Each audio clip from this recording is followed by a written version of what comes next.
Well, it took him a year. He didn't do it last Yeah, year. exactly. Nate, Right. let's get to that Marc Spears, friend of the show, Marc Spears, who had some things to say on NBA Today and had the Sacramento Kings fan base buzzing about one DeMar DeRozan.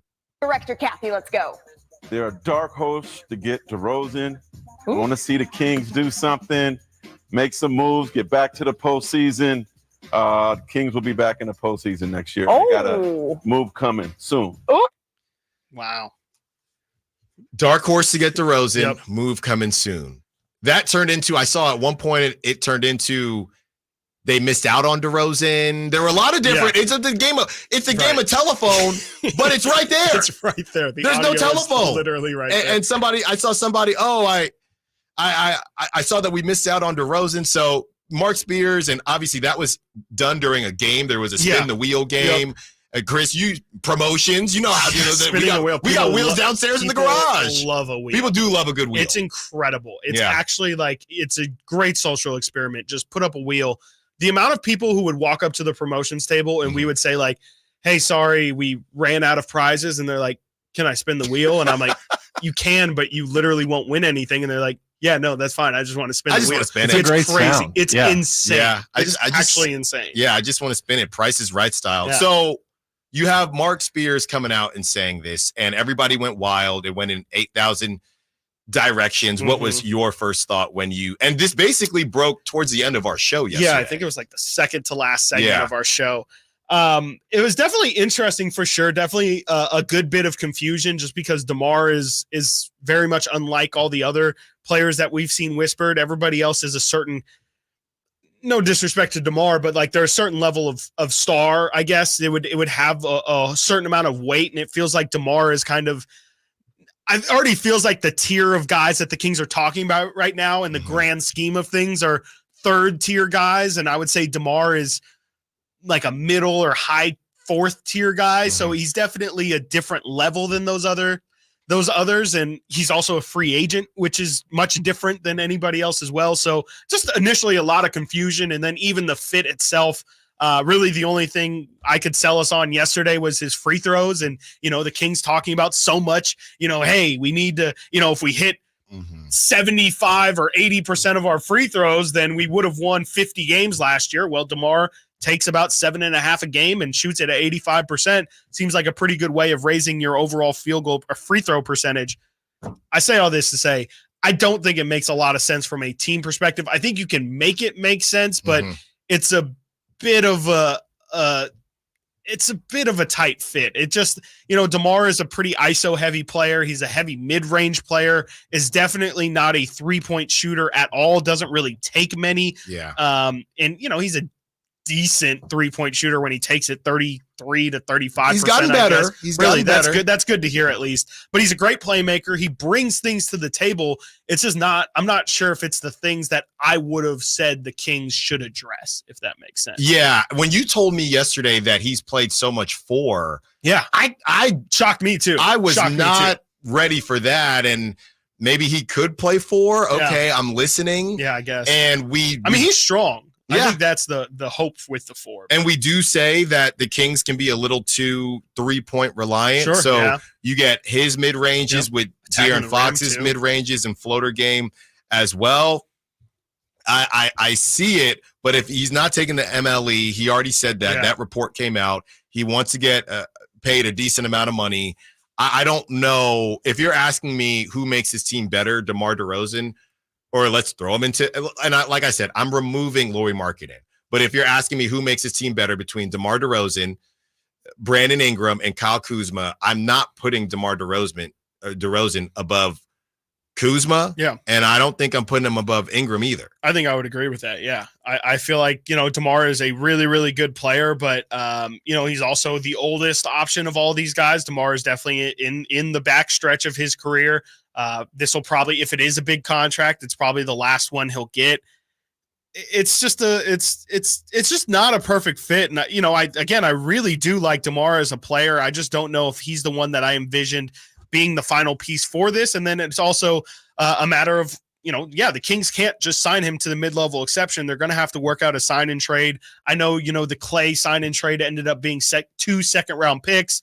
that's not much that the Kings should worry about if that's going to be the case, but it just adds another layer to getting this deal done. And it would be really interesting if this is the route the Kings decided to pursue. It just wouldn't be, I know we say, the trade that ends up being the one that actually gets made is the one you never hear about. But to me, this is just a little bit too far left for me to imagine that this is actually the direction the Kings go. This to me is, if we're getting into the Miles Bridges territory of, okay, all the other options have expired. Including Jeremy Grant.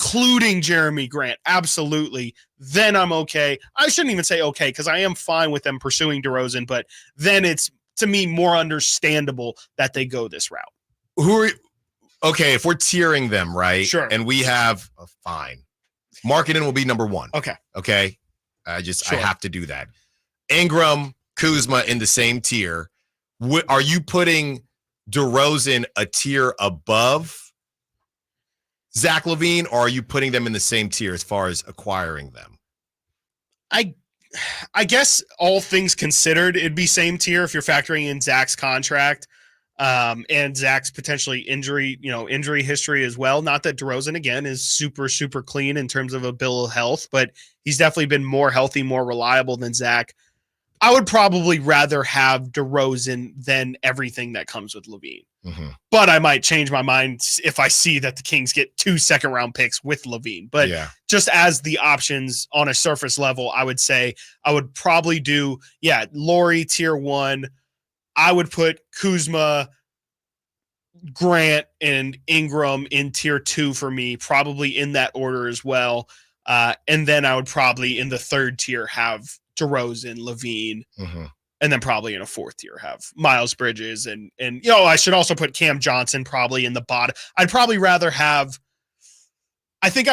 Cam Johnson than DeMar DeRozan, because positionally he fits better. Wow. I think I would probably rather have better contract. I might rather have Dorian Finney-Smith than DeMar too, just because he's more of the actual fit itself.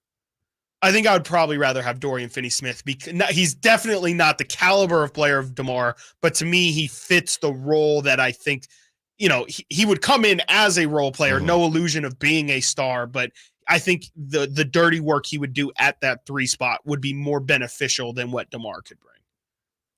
I hear you on that. And he's again, more of a 3 and D. Like if you're saying, hey, the Kings need a 3 clutch, and D3. what was the clutch is fantastic. What did he finish? Second? He finished, I think, third? second and then third this past year. But who's taking the last shot on that team? DeMar DeRozan or De'Aaron Fox? That's a real question. And that's something that they would probably have to work through. Who do you want taking the last shot? Probably DeMar. DeMar's nasty in the mid-range. I think as good as De'Aaron is in the mid-range, DeMar is the mid, DeMar and KD and Kawhi, to me, the 3 best mid-range shooters in the league right now.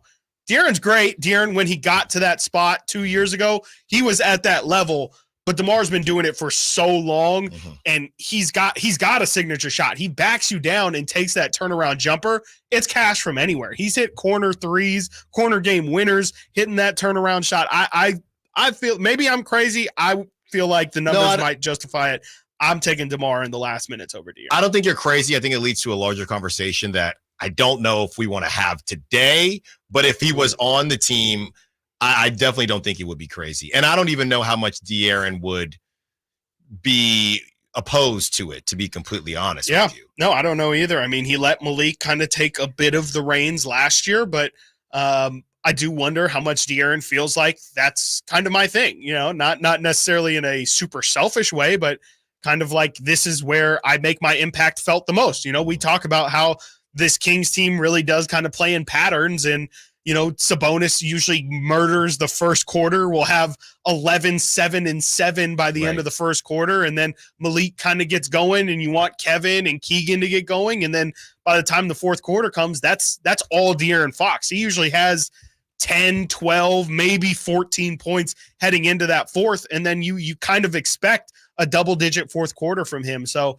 I do wonder, I'm sure it would just take a couple games of figuring it out, but it would definitely be something that they would have to figure out. But that, to me, is a great problem to have. If you have DeMar, De'Aaron, and Malik closing your games, and you have Keegan just in the corner spotting up, Sabonis getting them open off screens, makes a lot of sense to me. And you're one of the more dangerous teams in the last 5 minutes of a game, which the Kings just have not been, at least this past year. Well, I think honestly, what it comes down to is it would be game by game. I just don't think it would be. Yeah, whoever's got the feel that day. Yeah. Exactly.